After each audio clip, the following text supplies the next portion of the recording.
za večje količine oglja, ki ga uporabljamo na svojem vrtu. Smo pa v sadjarskem društvu izdelali tale sod. Drugače pa škarje v roke pa porezati. Jaz sem sam tudi rešil na ta način. Redno od začetka z pripravki na osnovi njivske preselce. Papriko očistimo, zrebljamo jo tako daleč, da pridejo semeni ven, na to narežemo z nožem naprej.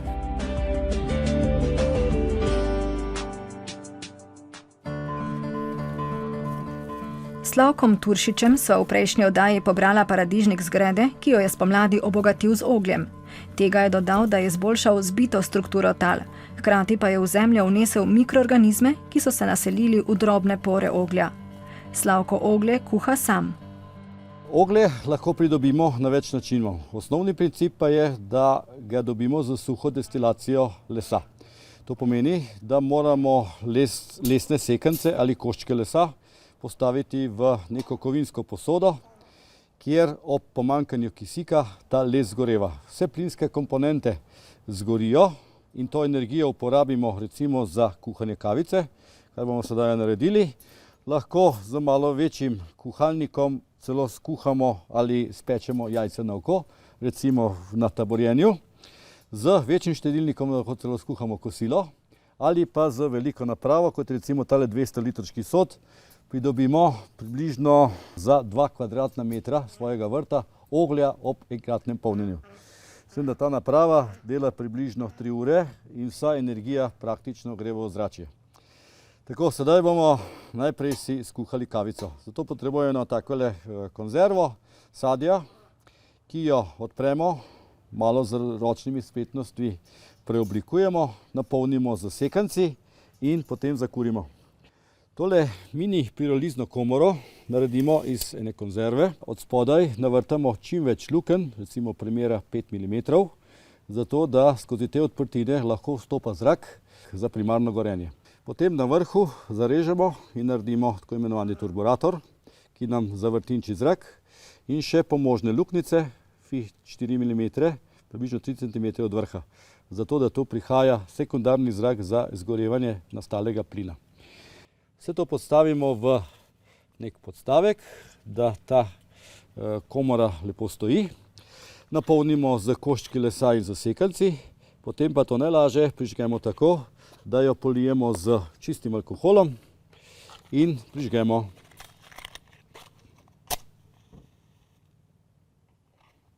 Tako. No.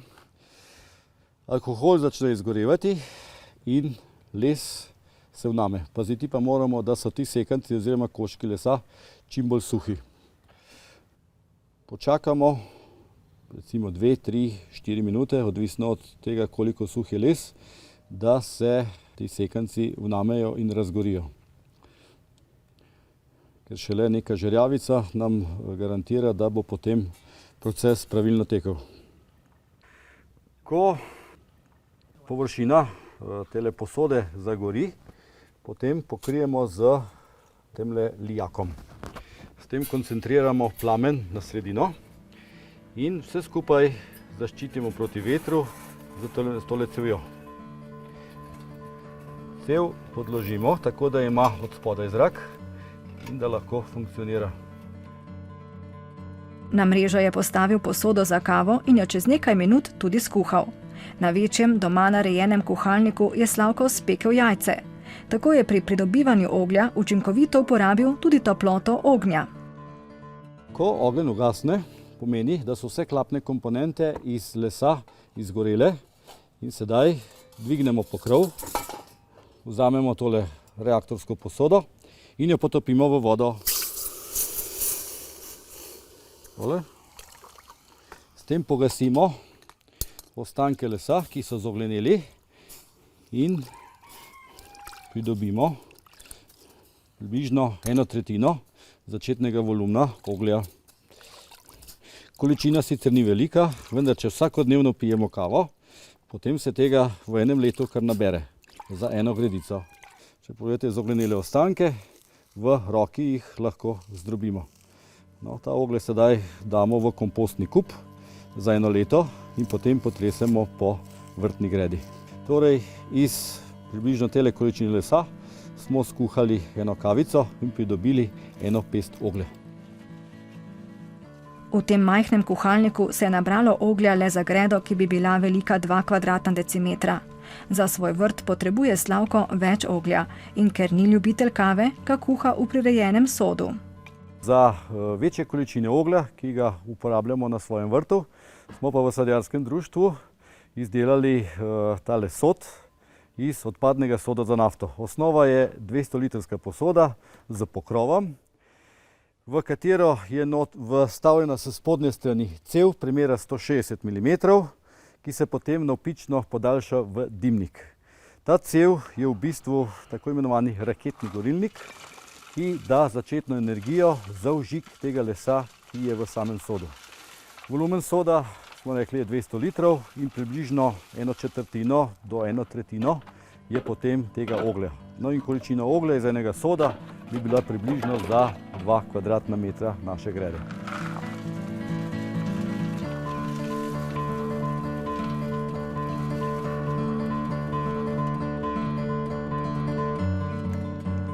Oglje smo včeraj naredili, potem se je čez noč sod ohladil in sedaj bomo to napravo razstavili ter pripravili za novo polnjenje.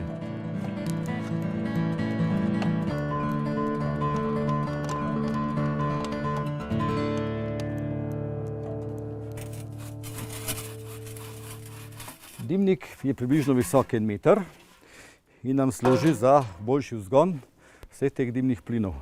Potem odstranimo srednji del, ki je malo močnejša cev, premera 160 mm. Navrtana je z luknjicami premera 10 mm, zato da to plini, ki nam puščajo, gredo v cev in potem v njej zgorijo. Potem ima cev še odprtino, skozi katero polnimo drobne lesne ostanke na začetku kurjenja, da sam proces vzpostavimo. Odstranimo. Obvezno mora imeti pirolizna komora tudi varnostni ventil. To je v bistvu navadna cev, obtežena z koščkom železa. V primeru kakršnekoli napake nam potem tule ta cev odpre in plini lahko grejo na prosto. Sedaj odstranimo še toplotno izolacijo, ki je potrebna zato, da je v sodu čim višja temperatura, kajti v procesu izdelave oglja doseže temperatura nekje 540 stopinj Celzija. No in sedaj odpremo tale pokrov. Odstranimo pokrov in potem pogledamo, kaj je v bistvu nastalo ob procesu izdelave oglja. Vidimo, da so ostanki krajnikov popolnoma zogleneli in če ta oglje razlomimo, je popolnoma krhek. Na sredini smo zapolnili prostor z sekanci in ti so praktično že prave granulacije, tako da jih lahko damo direktno na kompostno gredo. Medtem ko tele večje kose pa moramo še zdrobiti.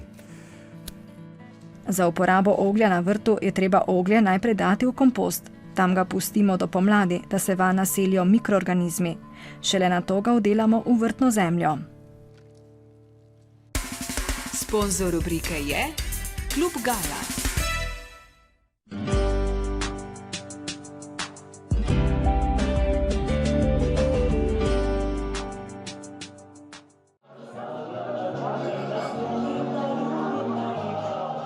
Danes smo na prav posebni lokaciji.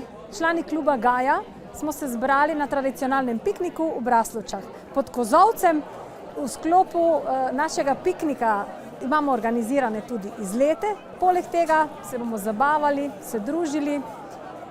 Klub Gaja ima letos 20 let in ob tej priložnosti je seveda tudi naš piknik malo bolj svečan, malo bolj drugačen.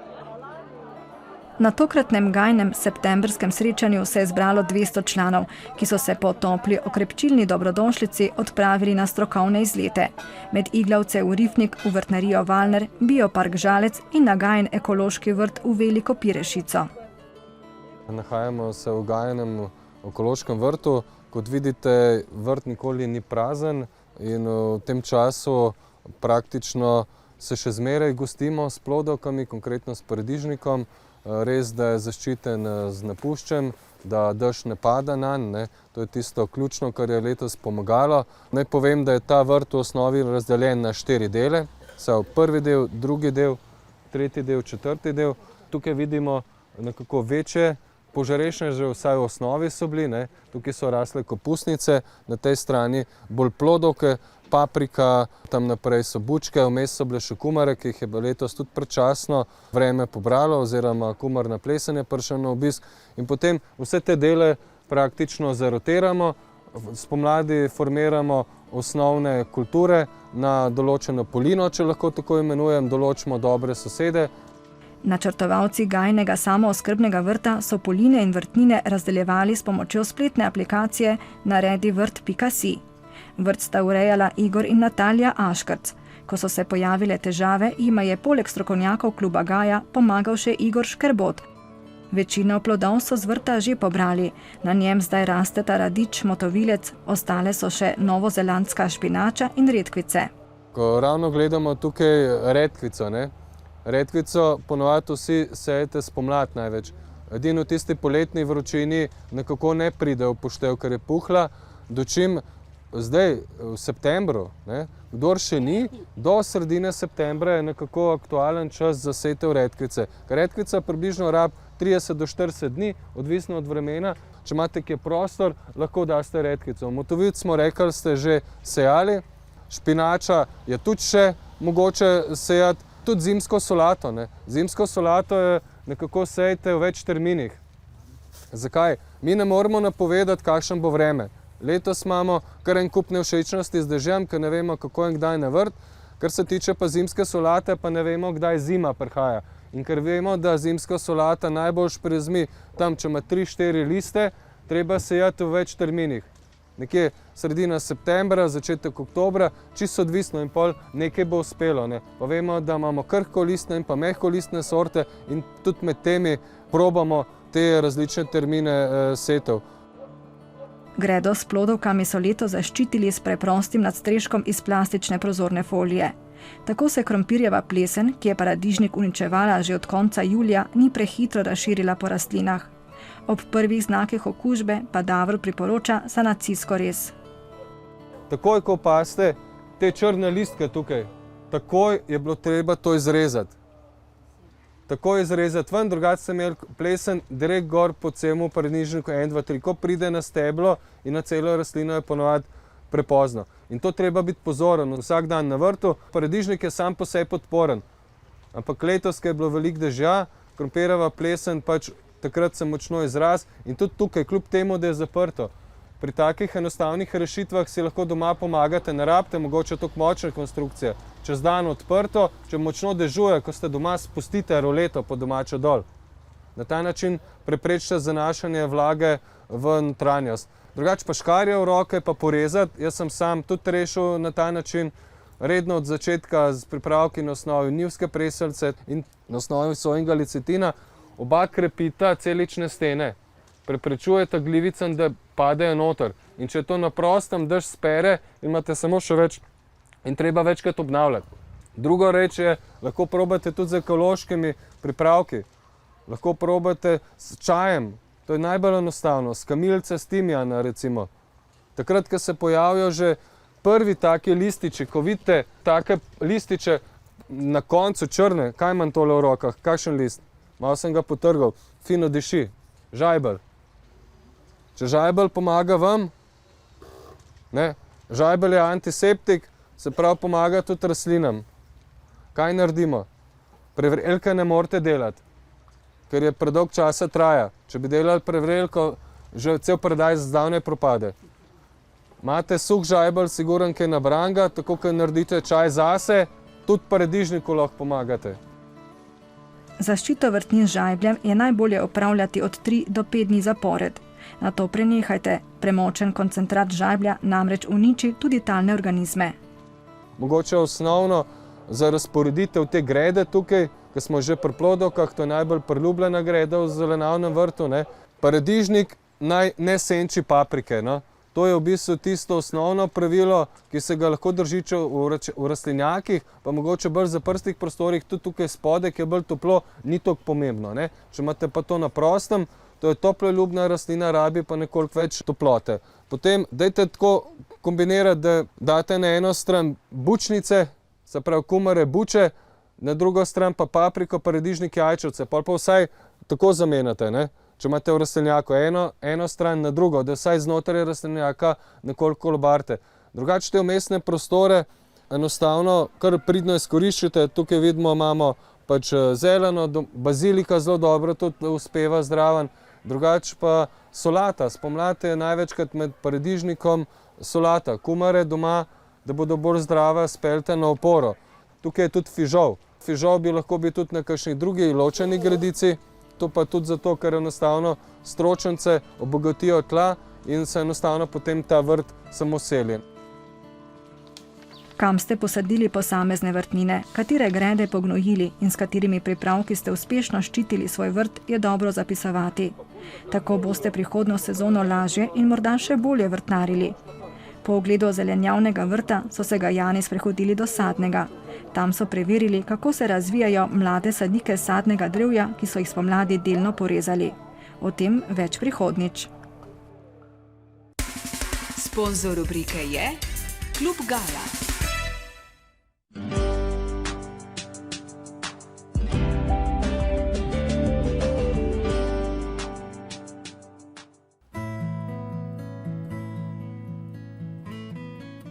Plodovki na vrtu ne dozorijo in letos so ostali nezreli, predvsem paradižniki, ni treba zavreči. Iz njih lahko pripravimo različne shranke. Gospa Marija, vi iz teh zelenih paradižnikov pripravljate mešano solato. Ja, tako je. Mi naredimo mešano solato in skuhamo v kisu za ozimnico. Kako pa je bilo letos pri vas, na vašem vrtu s paradižniki? Ja, ni bilo tako lepo, kakor je bilo lansko leto, ampak je vseeno zadosti plodov, da se to lahko pospravi. Kaj to pomeni, ni bilo tako lepo kot lani? Ja, ker malo je bolezen napadala paradižnik in ga je sicer manj in zelo rano ga je zmanjkalo. Zeleni plodovi so ostali. Kako jih narežete za to solato? Najprej ga verjetno razpolovimo. Razpolovimo. In še enkrat razpolovimo, da so manjši kosi. Te zelene plodove narežemo nekako na 2 mm debele šajbice in tudi ostalo zelenjavo na isti način, poprek. Dovolj debelo? Ja, dovolj debelo. Dovolj na tanko je to? Dovolj na tanko je to, zelo lepo. Vi boste se med tem lotili? Jaz bom se lotila korenčka in bom vzela eno zaščito, da si ne porežem prstov. Poleg paradižnikov in korenja, kaj še dodate v to solato? Ja, zraven še dodamo čebulo, kumarice, katere so tudi ostale zadnje na vrtu še in dodamo še rdečo papriko zaradi barve in zelje. Kako velik vrt pa imate? Kaj ste letos vse pridelali na njem? Ja, pridelamo kar precej. Vrt je, ne vem, kako bi rekla, mogoče 200 kvadratnih metrov. In je dovolj za eno družino, še ostane za kakšnega soseda kaj, za prijatelje. Se je pa letos na vašem vrtu dobro godilo fižolu? Ja, naredili smo en zanimivi vrt, smo posadili fižolo na seno. Je bila ena poskušnja in je zelo lepo uspeval in upam, da bomo še drugo leto naredili ga. To seno, ko smo pokosili po parcelah, smo posušili in znosili na kupe. In pol smo dali v to seno luknjico naredili in dali notri kompost, 2 velike lopate komposta in še drugo zemljo in v to posadili notri fižol. Marija je iz sena najprej oblikovala meter visoko gredo v obliki ključavnice. Vanjo je naredila luknje, v katere je dodala nekaj lopat zemlje. Fižol je speljala po železnem polkrožnem ogrodju. Na gredo iz sena je posadila še druge plodovke. Marija pri zalivanju vrta, letos ga ni velikokrat zalila, uporablja deževnico. Namaka koprive in pelin, s katerim škropi vrtnine proti ušem. Naš vrt je kmečki vrt. Tudi tako, kot smo včasih imeli vse, malo rožic, malo zelenjave in trajnice in tako, da je pisani čez vso leto in to se nam dopade. Tudi imamo naprej tu teraso naredo iz fušpanov, ki jih sama vzgajam, tako da kar uživamo pri tem delu, kaj smo si sami naredili. Tako kot zelenjavni je tudi okrasni Marijin vrt skrbno urejen. Marija si zamisli, kje in kako bo speljala poti in kam posadila kakšno rastlino. Nato s soprogom Karlom tako tudi storita. Stare plastične lonce, na primer, premaže z maso za keramiko in nanje nalepi dele starih ploščic. Za lepo cvetje in vzorno urejeno okolje je prijela priznanje Turističnega društva Ptuj. Vrt je bil tudi med 15 najlepšimi vrtovi natečaja Moj vrt, revije Jana in Plantele. Marija s svojimi rastlinami preživi veliko časa, kar pridela shrani. Iz sadežev naredi sokove, marmelado, likerje, iz ognjiča pripravi kremo, zelišča suši za čaje. Posuši tudi cvetove sivke in vrtnic, z njimi polni vrečke in blazinice, ki jih sama sešije. V kakšnem razmerju bova sestavili to mešano solato? Je to dovolj paradižnika? Ja, razmerje ni važno. Pač koliko imaš paradižnika ali kumarc, iz tega se vse naredi. Tako da ni pomembno, če je enega malo več, drugega manj. Zdaj dodajate papriko, ali jo boste dodali semeni in kako je s kumarami? Ne, papriko očistimo, zrebljemo jo tako daleč, da pridejo semeni ven, nato narežemo z nožem naprej. Kumare prerežemo, koščice vzamemo ven in naribamo. Ko vse te sestavine pripravimo, damo v eno veliko skledo, vse skupaj, kaj smo narezali, in posolimo. Pustimo stati nekaj časa, da se to zmehča. Koliko časa? Ja, pač lahko dalj časa, lahko je pa od pol ure naprej. In pol se to zmehča, iztisnemo sok, napolnimo steklenice in damo kis gor, zapremo in skuhamo 15 minut.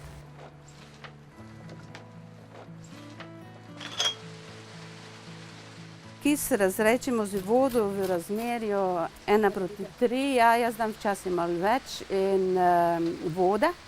In dodam sladkor in dodam sol in še začimbo za kumarce.